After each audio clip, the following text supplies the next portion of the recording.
አንፎሎ ቻሌንጅ ሲደረግበት ለምን ዝም ይባላል ተብሎ ለምን አልወሩለትም ነው ጥያቄ። ምናልባት ዛሬ ስለሆነ የተጀመረው ሊሆን ይችላል። ይመታል ከዛ ደግሞ ያቋርጣል። የሚቆይ ነገር የለም ልላችሁ ፈልጌ ነው። ዱባይ ከሄደበት ጊዜ ጀምሮ አዶናይ እና ዜማውን ላይ በዱባይ አብረው ይገኛሉ። ሰላም እንዴት ናችሁ ቤተሰብ? በመግቢያ እንዳያችሁት እንግዲህ የዛሬውን ቪዲዮአችን የሚያተኩረው በአዶናይ እና በጃኒ ጉዳይ ነው።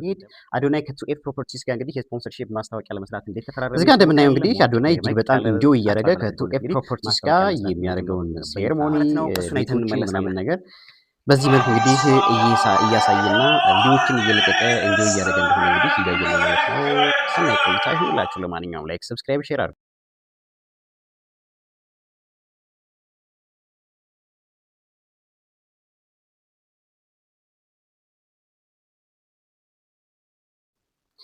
ከጃኒ ጋር መለያየቱን ተከትሎ እንግዲህ ይህንን ስሜቱን ምናልባት መልክ ያስተላለፍበት ሁኔታ ሰው ይወዳቸዋል፣ ይጠላቸዋል፣ ሲወዳቸው ከፍ ያደርጋቸዋል፣ ሲጠላቸው ደግሞ ዝቅ ያደርጋቸዋል። እናንተ በማንነታችሁ በስራችሁ ከቀጠላችሁ ደግሞ ግን ስኬታችሁ እንደሚቀጥል ሻይን እንደሚያደርግ ምንም ጥርጥር የለውም የሚል ሀሳብ ነው። ስለዚህ ማንኛውም ሰው ሲተቻችሁም ሆነ ዝቅ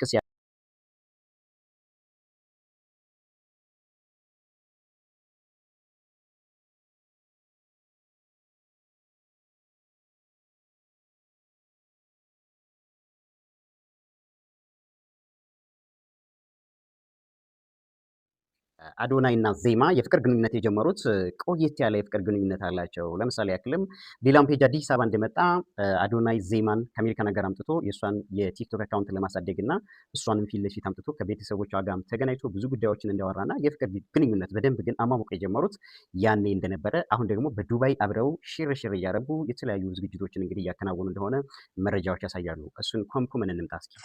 አዶናይ እና ዜማ አብረው ለመሆን ከወሰኑ በኋላ አዶናይ በቲክቶክ ገጹ ላይ መጥቶ ከጃኒ ጋር መለያየት እንደሚፈልግ እና እንደተለያየ ለአድናቂዎቹ በድንገት አሳወቀ።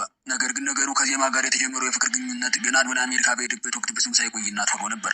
አዶናይ ግን ጉዳዩን ይፋ ማድረግ ስላልፈለገ እንዲሁም በሚዲያ የሚፈጠረውን ውዝግብ ስለፈራ ለወራት ከጃኒ ጋር በመሆን አብረው እንዳሉ ከዜማ ጋር በሰፊው እያወራ በነበረበት ሰዓት ነውና ጃኒ ከጊዜ ወደ ጊዜ አዶናይ እየተቀየረና ሌላ ሴት እያወራ እንዳወቀች ለቅርብ ሰዎች አወርታለች። ጃኒ በተደጋጋሚ ከዜማ ጋር እንደተጣላችም አብረዋቸው የነበሩ ሰዎች ተናግረዋል። አዶናይ ከዜማ ጋር ረጅም ሰዓት በስልክ የሚያወራ ከመሆኑም በላይ እንድትመጣ ወጥቶ ወደ ኢትዮጵያ ይዟት መጥቷል። ኢትዮጵያ ከመጣች በኋላም አዶናይ ሙሉ ጊዜውን ከዜማ ጋር ማሳለፉ ጃኒን በከፍተኛ ደረጃ እንዳናደዳት ትናገራለች። በዚህ ሁሉ መሀል ጃኒ ከቀን ወደ ቀን አዶናይ ላይ የምታደርገው ተጽዕኖ ሲበረታ አዶናይ በይፋ በሚዲያ እንደተለያዩ አሳውቆ ነፃነቱን አውጇል። ታዲያ ከዚህ በኋላ ነበር ዜማ ኢትዮጵያ የመጣችበትን ጉዳይ ጨርሳ ኢትዮጵያን አስተዋውቃና ከዲላን ፔጅ ጋር ስራዋን አጠናቃ ወደ አሜሪካ ትመለሳለች ተብሎ ሲጠበቅ በድንገት ወደ ዱባይ ያመራችው። ከዛም አዶናይ ብዙም ሳይቆይ ዱባዮች ጠብቁ በቅርቡ እመጣለሁ አለ። እንደተናገረውም ብዙ ሳይቆይ ወደ ዱባይ የሄደችውን ዜማን ተከትሏት በድንገት ወደ ዱባይ ሄደ። ዱባይ ከሄደበት ጊዜ ጀምሮ አዶናይ እና ዜማ አሁን ላይ በዱባይ አብረው ይገኛሉ። አዶናይ ህዝቡን ጠብቆ ሰርፕራይዝ አለኝ ያለው ነገር በዱባይ ከዜማ ጋር አብሮ መሆን ያወጀውን ይሆን? በአዶናይ ላይ እንግዲህ የአንፎሎ ቻሌንጅ ቲክቶክ ላይ እንደተጀመረበት የተለያዩ ቲክቶከሮች የሱ ደጋፊዎች እየተናገሩ ይገኛሉ። ነገር ግን ከጃኒ ቤተሰቦች እንዳልሆነ እንዲታወቅልን እንፈልጋለን እያሉ ነው። ነገር ግን የቲክቶክ ቻሌንጅ አንፎሎ ቻሌንጅ ቢጀመርበትም አዶናይ አንዴ መስመሩን በጥሶት ስለሄደ እንደውም የበለጠ መነጋገሪያ ሆኖ ብዙ ፎሎወሮችን ሊያገኝና ስኬታማነቱን ሊቀጥል ይችላል እያሉ እንግዲህ እነ ሊያና እነ ኪዱ እያወሩለት ነው። እስኪ እሱን እኔና እንመለስ። እኔ ስለ ግል ህይወታቸው አይመለከተኝም። እንደፈለጉ መሆን ይችላሉ። እንደ ሰው አብሮ ቢሆኑ ደስ ይለናል። አለቀ። እዚህ ጋር ለምትለያዩ እንዲለያዩ ምናምን ልፈልግ ሰው አይደለሁም። ግን አሁን እንደዛ አዶናይ ያኔ እንደዛ ብሎ እንዳሰበ አሁንም ቁጭ ብሎ ለምንድን ነው ቲክታከሮች ግን አብራችሁኝ ስጨፍሩ ስም አልጠራም እኮ ስም አልጠራም፣ ግን እኛን የተለጠፍ ነው። ስም ስላልጠራ እኮ ነው አይደለ? የተለያየ እንደዛ አይነት አስተሳሰብ አለው። አሁን አዶናይ ጥሩ ስራ ሰርቷል አይደለም? ባቡል ኬርን ረድተዋል። በጣም ብዙ ቻሌንጅ ሰርተዋል። በጣም ብዙ ነገሮች አርጓል አይደለም? አዶናይ እኮ ጥሩ ስራ ሰርቷል። እንዴት በእንደዚህ አይነት ነገር አዶናይ አንፎሎ ቻሌንጅ ሲደረግበት ለምን ዝም ይባላል ተብሎ ምናልባት ዛሬ ስለሆነ የተጀመረው ሊሆን ይችላል። ዛሬም ቢሆን የመጣው ይበሉለት ማለት አለባቸው ይላሉ። አሁን እኛወራን ተነጋገር ነገር ላይ ቅርታ አይደለም። ባይዘዌ ሊሰራለት እንኳን የሚችለው አንደኛው እንትና ነው ጆሲ ነው። ታውቂ አዶናይ ጆሲ ነው ጋይስ። ድራማ ኖ ድራማ አይደለም። አይ ይሄ አሁን እኔ አንፎሎ ቻሌንጁን አልደግፈውም። ሁሉም እኛ ላይ የሁሉም ደጋፊ ተነስቶ እኛን እንደሰደበን የሁሉም ተራቸው ይድረስና ይሰደቡበት ይዩበት። የደጋፊ ቲክታከር ጓደኛ የለም። ጃኒ ቲክታከር ጓደኛ የላትም ለምሳሌ አይደለም? ቲክታከር ጓደኛ የላትም፣ ግን እንደ አንድ ቲክታከር ከሁሉም ቲክታከሮች ጋር ቪዲዮ ትሰራለች። እነዛ ቪዲዮ የሰሩላት ልጆች ለምን አብረዋት አልሰሩም ነው ያለው አይደለም? እሱም ጓደኛ የለውም፣ አንድ ቲክታከር ነው።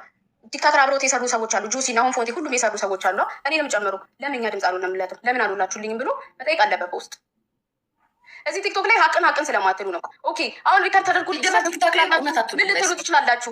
እንደውም እኔ እንደዚህ ባልኩት ነገር አዶናይ እንደገፋችሁ ሜቢ ልትሳደቡ ትችላላችሁ። ያርገው እንደውም ጥሩ ነው። አንፎሎ የምትሉትን ቻሌንጅ እኛን እየሰደባችሁ አዶናይ ወደ ላይ ልትሉ ትችላላችሁ። ግን አርጉለት። እንደዛ ለምን አታርጉለትም? አሁን ቆይ አንፎሎ ቻሌንጅ የተጀመሩት የጃኒ ደጋፊዎች ናቸው እንደዚህ ያደረጉት አይደለም። እነሱማ ጭራሽ ጥሩ ነገር ሰርቷል አንበታተንም ብያሉ ጥሩ ነገር እያደረጉ ነው እነሱ። እንደው ይሄ በአክሱም ቪዲዮ ነው መሰለኝ አክሱም ቪዲዮ አልሰራም ምናምን በሚል ነው እንጂ እንትን ያሉለት የእሷ ደጋፊዎች አይደለም። ኦኬ አይደለም እና አሁን ስለ እንዲህ አልገባኝም ጋይስ። ቆይ እስኪ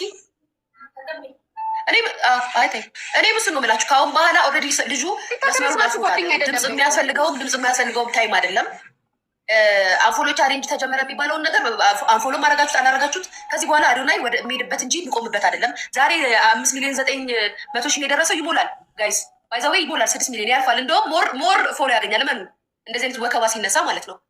በጣም በእርግጠኝነት ነው የምነግራቸው። እንደዚህ አንሱ እንደውም ሞር ያሳድገዋል። ሁሉም ነገር የሚከናወነው እንዴ ነው። ፎር ዩ ፔጅሽ ላይ ሊያሾን አታምጣብኝ እንትናን ግን አምጣብኝ ብለሽ ነው እንዴ ፎር ዩ ፔጅ ላይ የምትጽፊው? ይሻል እንዴ? እንዴት ነው ሁሉንም ሰው ማያመጣልሽ? እዚህ ቲክቶክ ላይ የሚታሰበው ገባችሁ? ይሄ ነገር ለምን እንደዚህ ስለ ያደረገው ነገር ነው። እሱም ላይ የተደረገው ከስድብ ጋር ከምን ጋር ታገናኙ? በጎች የምትሳደው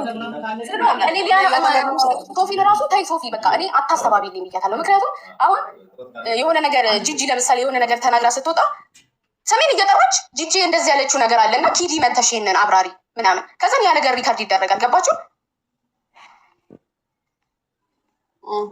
ለዛ ሰው እያስተባበለ እየመሰለ እንትን ስለሚለኝ ኖ ሶፊ በቃ አታስተባቢልኝ ብዬ ለራሷ ነግሬያታለሁ።